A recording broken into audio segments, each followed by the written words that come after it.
하나님 말씀은 우리의 생각을 바꾸어 줍니다. 그렇기 때문에 우리는 하나님 말씀을 들음으로 인해서 내 생각을 바꾸고 그 생각을 바꿈으로 우리는 세상을 살아가게 되는 것입니다. 오늘은 말씀합니다. 하나님은 말씀을 통해서 우리에게 무엇을 줍니까? 첫째, 평안을 줍니다. 심리학자들은 말합니다. 마음의 평안을 깨뜨리는 5적이 있다고 말합니다. 인간의 마음을 깨뜨리는 5가지 적이 있다는 거예요. 인간은 이 5적이 마음을 지배하게 되면 마음이 항상 불안해요. 마음이 항상 걱정투성이가 돼요. 마음이 항상 염려하는 사람으로 전락이 돼요. 마음이 항상 불안해요.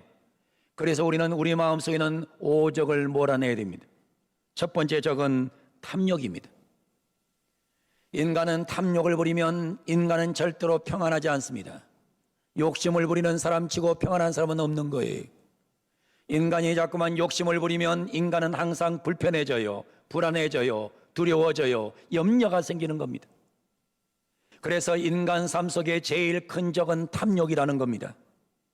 인간은 욕심을 부리면 망하게 되어 있는 겁니다. 두 번째로 이 적은 바로 성취욕입니다. 인간이 성취욕이 너무 크면 인간은 항상 불안합니다.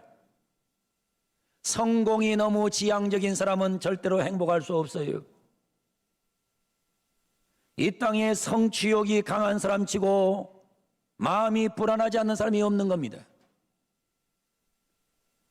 성공을 향해서 미친 사람처럼 달려나가면 어느 땐가는 인간은 꼬꾸라지게 되어 있어요. 그렇기 때문에 우리 속에 있어서는 안 될 것, 지나친 성취욕은 대단히 위험한 것입니다. 세 번째는 시기와 질투라는 것입니다. 우리 마음속에 세 번째 적이 있어요. 사람이 자꾸 시기하고 살고 질투하고 살면 이 사람은 절대 마음이 평안할 수가 없는 겁니다. 남이 잘 되는 거 보면 축복하고 남이 잘 되는 거 보면 격려하고 남이 잘 되는 거 보면 박수를 쳐줘야 되는데 남이 잘하는 거 보면 자꾸 시기가 생겨요. 자꾸 질투심이 일어나요. 그러면 속이 병들게 되어 있는 거예요. 그래서 우리는 우리 속에 있는 이 세 번째 시기 질투의 적을 뽑아내야만이 우리는 평안 가운데 살 수 있는 것입니다. 넷째는 분노입니다. 이 안에 자꾸만 분노가 발생돼요. 자꾸만 분노가 일어나요. 분노라는 적이 들어오면 우리는 평안할 수 없어요. 어떤 사람은 교회를 다니면서도 하나님을 믿는다면서도 조그마한 사소한 일만 있으면 막 분노를 이기지 못해요. 자기 분노 속에 살아가는 사람은 절대로 행복할 수 없는 거예요. 무슨 일을 하든 간에 인간이 가슴속에 분노가 들어있으면 이 사람은 평안할 수 없는 겁니다. 마지막으로 5번째 적은 교만입니다. 교만한 사람은 절대로 평안을 누릴 수 없어요. 이 세상에 살면서 겸손한 사람은 평안하지만은 교만한 사람은 절대로 평안할 수 없는 겁니다. 우리는 이 5가지 적과 싸워야 됩니다. 내 속에 자꾸만 탐욕이 일어나면 탐욕을 제거하고 지나친 성취욕 속에 살아가지 말아야 되고 내 속에 시기 질투의 더러운 영을 뽑아야 되고 내 속에 들어있는 분노가 사라지도록 우리 마음을 평안으로 다스려야 되고 무엇보다도 내 속을 겸손함으로 다심으로 인해서 우리에게 교만이라는 더러운 적을 뽑아내야 우리 속에 평안이 있다는 사실을 기억하시고 오늘 이 아침 이 예배를 통해서 여러분 속에 있는 5가지 적을 몰아내는 예배가 되기를 주 이름으로 축원합니다. 5가지 적을 몰아내고 평안하게 사세요. 현대인들은 4가지 불안과 함께 살아가고 있다고 말합니다. 4가지 불안이 인간에게는 다 있다는 겁니다. 첫째는 죽음에 대한 불안이 있습니다. 사람들은 항상 죽을까 봐 걱정이 너무 많아요. 죽음에 대한 불안이 항상 존재하고 있다는 거예요. 예수를 믿으면서도 죽음에 대한 불안이 있어요. 여러분 예수를 잘 믿는데 왜 죽음에 대한 불안이 있을까요? 여러분, 정말로 내가 예수를 제대로 믿는다면 내 속에는 죽음에 대한 불안은 의미가 없는 겁니다. 그런데 교회를 다녀요. 직분을 가졌어요. 그런데도 죽음이 몰려올까 봐서 걱정이 많아요. 두려움이 많아요. 불안해요. 두 번째는 실패에 대한 불안이 있습니다. 내가 하는 일이 실패하면 어떻게 되나? 내가 하는 일이 실패하면 어떻게 되나? 이런 불안이 인간에게 있다는 거예요. 내가 하는 일이 잘 되지 않으면 어떻게 하지? 내가 하는 일이 잘 되지 않으면 어떻게 하지? 이런 불안에 인간은 사로잡혀 있다는 거예요. 세 번째로는 인간관계에 대한 불안이 있다는 것입니다. 관계가 깨지면 어떻게 하나? 이 좋은 관계가 깨지면 어떻게 하지? 이런 인간관계에 대한 불안을 가지고 살아가는 존재가 사람이라는 것입니다. 네 번째로는 죄에 대한 불안이 있다는 것입니다. 인간은 항상 죄를 지으면서 그 죄 때문에 불안해야 한다는 것입니다. 우리 사람들은 죽음에 대한 불안과 실패에 대한 불안과 인간관계 파괴에 대한 불안과 죄에 대한 불안이 우리에게 있는 겁니다. 우리는 불안해요. 분명히 말씀드렸어요. 이 땅에 불안하지 않는 사람은 한 명도 없어요. 그러나 불안이 너무 심해서 불안 장애가 되면 이건 환자가 되는 거예요. 이 불안을 어떻게 평안으로 만들 수 있습니까? 오늘 성경은 말합니다. 여호와의 말씀이니라. 너희를 향한 나의 생각을 내가 아나니 평안이요 재앙이 아니라 라고 말씀을 합니다. 너희를 향한 나의 생각을 내가 아나니, 오늘 하나님은 우리에게 말씀합니다. 너희를 향한 나의 생각이 있어. 너희를 향한 나의 생각이 있어. 내가 너에게 주기를 원한 것은 평안이야, 절대로 재앙이 아니라고 우리 하나님 말씀하십니다. 오늘 귀한 말씀 듣고 여러분 속에 모든 재앙을 몰아내고 평안해져서 성전을 나서는 은혜가 있기를 주 이름으로 축원합니다. 하나님 말씀하십니다. 너희를 향한 나의 생각은 절대로 재앙이 아니다. 너희를 향한 나의 생각은 반드시 평안이다. 귀한 말씀을 잘 듣고 하나님은 내게 평안 주기를 원하시는구나, 하나님은 내게 평안하게 살기를 원하시는구나, 하나님은 오늘 또 내게 평안을 주시는구나, 이 사실을 기억하고 오늘 말씀 듣고 예배드리고 성령 받아서 여러분 속에 평안이 임하기를 주 이름으로 축원합니다. 평안이라는 말을 히브리 말로 샬롬이라 합니다. 샬롬, 샬롬. 지금도 유대인들은 만나면 어느 시간이든지 샬롬을 외칩니다. 샬롬, 샬롬, 샬롬. 평강이 있을지어다. 이 단어는 완전함이라는 뜻입니다. 평안이란 말은 내 모든 삶이 완전해지기를 원하는 겁니다. 모든 것이 완전해지기를 원해요. 이게 샬롬이에요. 평안이란 말은 건강함이란 뜻입니다. 건강해지기를 원해요. 샬롬이란 말은 행복함이란 뜻입니다. 행복해지기를 원해요. 샬롬이란 말은 번영이요, 고요요, 안전함이요, 건전이요, 마침이요, 회복이란 뜻을 갖고 있어요. 아마 세상에서 가장 좋아하는 단어 중에 하나가 바로 샬롬일 거예요. 그래서 이스라엘 백성들은 만날 때마다 샬롬을 외치는 것입니다. 오늘 예배당에 나와 예배하는 모든 성들에게 하나님의 샬롬이 함께하기를 원합니다. 두 손 들고 한번 외치겠습니다. 샬롬, 샬롬. 옆에 분을 보고 외칩니다. 샬롬. 하나님의 평강이 함께하기를 소원합니다. 그런데 이 단어는 좀 더 의미를 알려면 헬라어보다는 히브리어보다는 헬라어가 더 의미를 줘요. 헬라어는 에이레네란 말입니다. 에이레네란 단어가 써야지. 이 단어의 에이레네는 에이로라는 단어에서 왔어요. 에이로, 에이로, 에이로. 에이로란 말은 연결이란 말입니다. 에이로란 말은 연합이란 말입니다. 에이로란 말은 연결, 연합, 결합이라는 뜻을 갖고 있습니다. 여러분, 사람은 어떻게 하면 평안할까요? 어떻게 하면 인간은 행복할까요? 에이레네 하면 됩니다. 에이레네가 뭐예요? 에이레네는 헬라어로 평강이란 말인데, 평안이란 말인데, 이 단어의 뜻은 연결되어 있다는 것입니다. 여러분이 하나님과 연결되고 하나님과 연합하고 하나님과 연합하면서 진정한 평안이 찾아옴을 이 단어는 우리에게 설명해 주고 있는 겁니다. 하나님과 연합되어 있으면, 하나님과 연결되어 있으면 우리는 평안할 줄로 믿습니다. 인간은 분리될 때 불안합니다. 분리되면 불안한 것입니다. 어머니 뱃속에서 태어난 아이가 태어나자마자 웁니다. 엄마 뱃속에 들어있던 아이가 밖으로 나오면 막 대단히 큰 음성으로 울어요. 우는 이유가 뭔지 압니까? 우는 이유는 불안해서 우는 겁니다.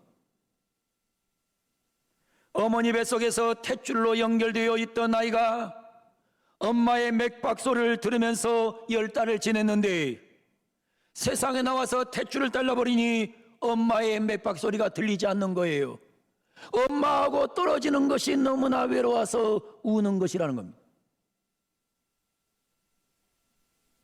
그래서 결국에 어린아이는 엄마의 탯줄로부터 분리되는 순간에 불안해져요. 불안하니까 우는 거예요. 그래서 병원에서 아이를 간호사가 받으면, 의사 선생님이 받으면 누구에게 줍니까? 엄마에게 줍니다. 그러면 엄마가 이 아이를 품에 안아요. 품에 안으면서 엄마의 맥박 뛰는 소리, 심장 소리를 들려주면 아이가 조용해지는 거예요.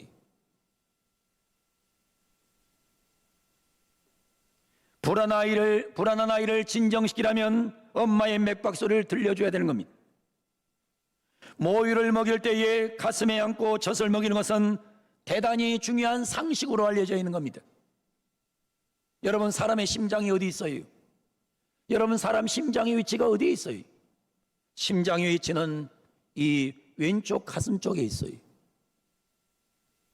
그래서 신생아가 태어나면 제일 먼저 엄마가 가슴에 안고 왼쪽 젖을 먹이는 것이 아이에게 가장 안정감을 준다는 거예요.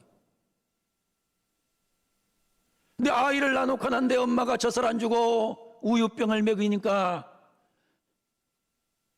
애가 안정성이 없는 거예요.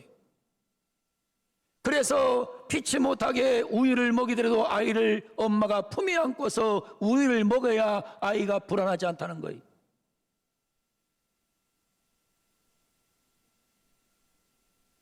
여러분, 우리는 기억해야 됩니다. 어린아이는 엄마의 탯줄로부터, 심장소로부터 멀어지면 불안해지는 거예요. 엄마와 연결되어 있는 아이는 절대로 불안하지 않아요. 똑같은 겁니다. 우리의 불안은 하나님과 연결되어 있어야 됩니다. 하나님과 연결되어 있으면 우리는 불안을 정복할 수가 있는 거예요. 하나님과 연합해 있으면 우리는 불안을 해결할 수 있는 겁니다. 하나님과 하나 되면 해결될 수 있는 겁니다. 하나님과 하나 되는 것, 이것을 소위 헬라어로 모노게네스란 말을 씁니다. 모노게네스 해야 돼요. 하나님과 A로 연합해 있어서 하나님과 모노게네스 하면 인간은 평화를 누릴 수 있다는 거예요. 인간관계에서 불안은 단절해서 오는 겁니다. 인간은 단절되면 불안한 거예요. 인간은 하나님과 단절되면 불안할 수밖에 없는 거예요.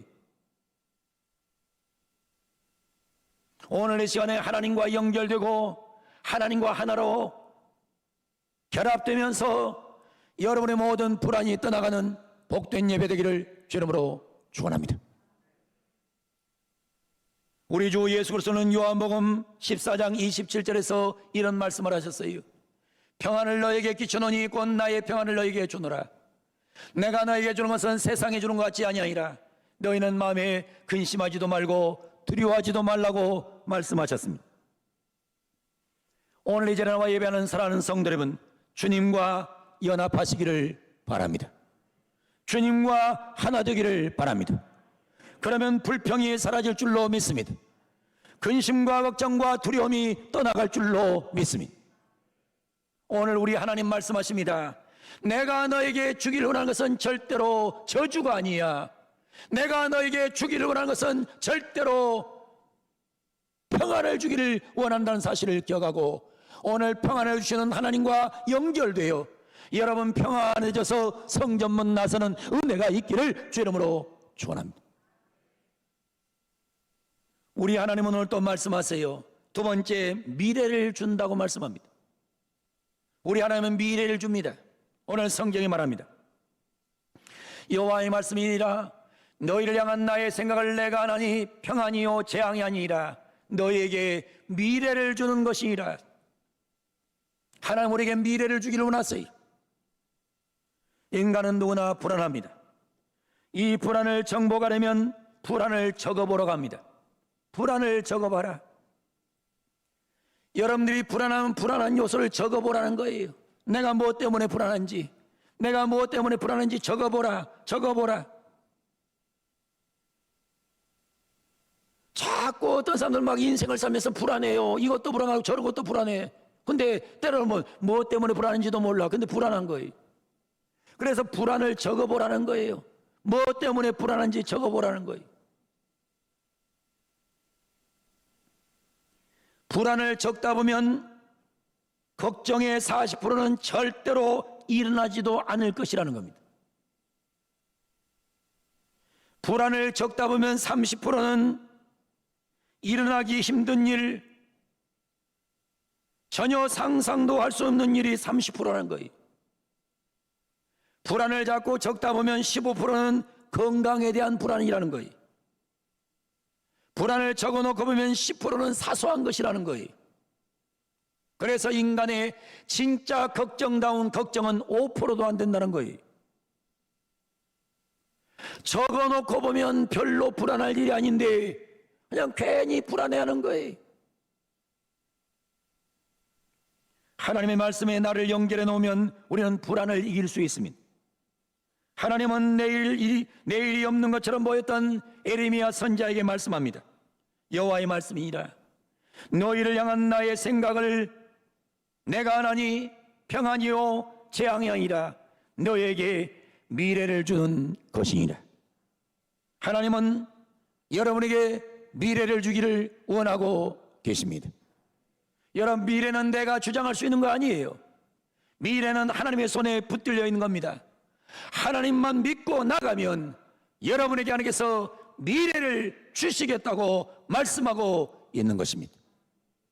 하나님 말씀 붙잡고 하루하루 살아나가면 하나님은 여러분에게 미래를 주실 줄로 믿습니다.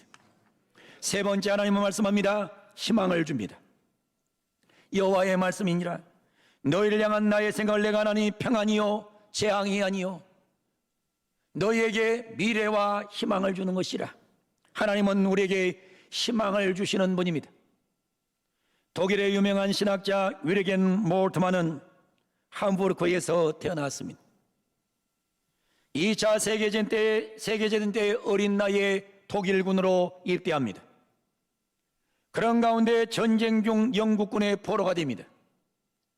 스코틀랜드에 있는 수용소에서 포로 수용소에서 예수님을 만납니다. 예수님을 만나서 놀라운 체험을 합니다. 어린 나이에 포로 수용소에 갇혀서 희망이 없다. 내 생명이 여기서 끝나는구나 이러고 있는 찰나에 그는 포로 수용소에서 예수님을 만나요. 예수님을 만난 후에 그는 이렇게 고백합니다. 예수님은 잃어버린 자를 찾아오기에 오셨다. 내가 길을 잃고 헤맬 때 예수님은 나에게 오셨다. 그분은 나의 희망이시다. 이 사실을 그는 포로 수용소에서 발견하게 된 겁니다. 예수님을 만났더니 희망이 보이는 거예요. 포로 수용소에서 희망이 보이는 거예요.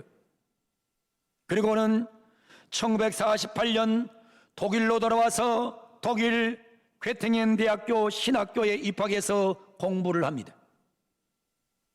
그리고 목사 안수를 받고 1958년 브레멘에 있는 지역에서 목회자로 목회를 합니다. 그 후에 그는 부퍼탈 신학대학교, 보온대학교, 튜빙겐대학교에서 조직신학 교수로서 후배들을 양성합니다. 1964년 33살의 젊은 나이에 몰트만을 세계적인 신학자로 만든 책이 있습니다. 그 책이 바로 희망의 신학입니다.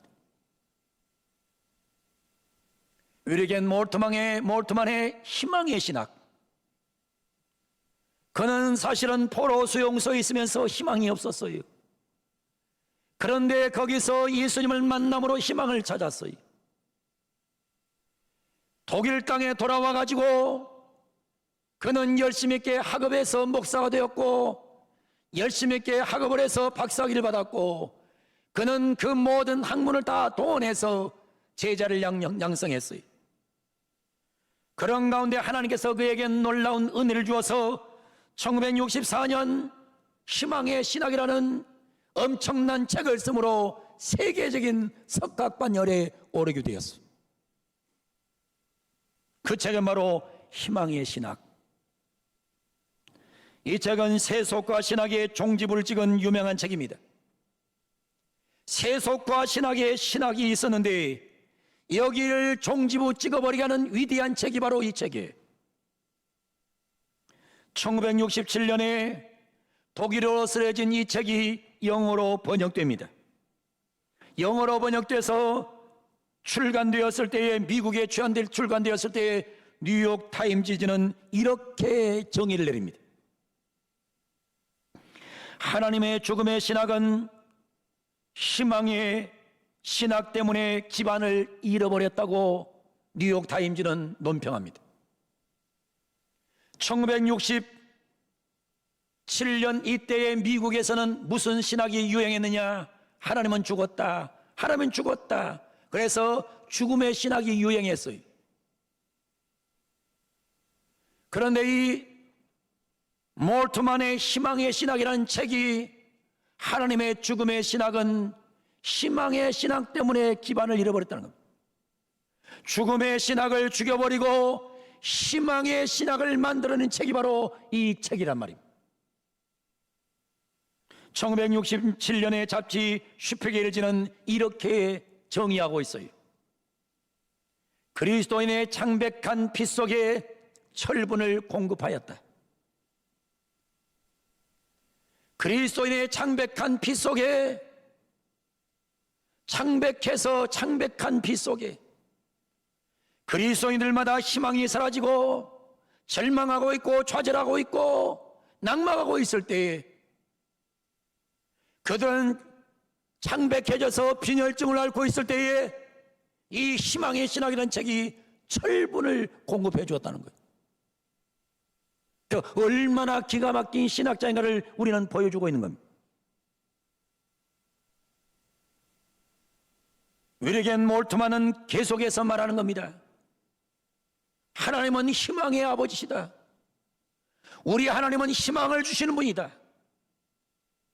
몇 년 전에도 우리나라에 왔다 가셨어요. 제가 장신대 대학원을 다닐 때도 이분의 강의를 들어본 적이 있어요. 지금도 대단히 많은 연세지만은 학문활동을 계속하고 있어요. 그는 어느 곳에 가든 간에 희망을 외치고 있어요. 세상에는 희망이 없지만은 하나님 안에 들어오면 반드시 희망이 있다고 외치고 있어요. 사랑하는 성도 여러분, 하나님은 희망을 주시는 하나님이 계신 것을 믿으시기를 바랍니다. 이 세상에 누구도 희망을 말하지 못할 때 우리는 희망을 말할 수 있습니다. 왜 우리 하나님은 바벨론 70년 포로 생활 가운데 있는 에레미야에게 희망을 주셨어요? 사랑하는 성도 여러분, 우리는 무엇으로 살 것입니까? 하나님의 말씀은 내 발의 등이요 내 길의 빛으로 삼고 살아야 합니다. 하나님 말씀을 붙잡고 살면 오늘 우리에게 하나님께서 평안함을 주실 줄로 믿습니다. 하나님 말씀을 붙잡고 살면 우리에게 미래를 주실 줄로 믿습니다. 하나님의 말씀을 붙잡고 살면 우리에게 희망이 있을 줄로 믿습니다. 이 암울하고 암담한 세상에서 절망하지 말고 쓰러지지 말고 우울해하지 말고 여러분 하나님의 말씀을 믿고 여러분 속에 평안함과 미래와 희망이 넘치는 복된 삶을 살아가는 은혜가 주어지는 이 귀한 예배 되기를 주 이름으로 축원합니다. 이 설교를 듣고 여러분에게 평안이 임하기를 바랍니다. 미래가 주어지기를 바랍니다. 희망을 되찾기를 주 이름으로 축원합니다.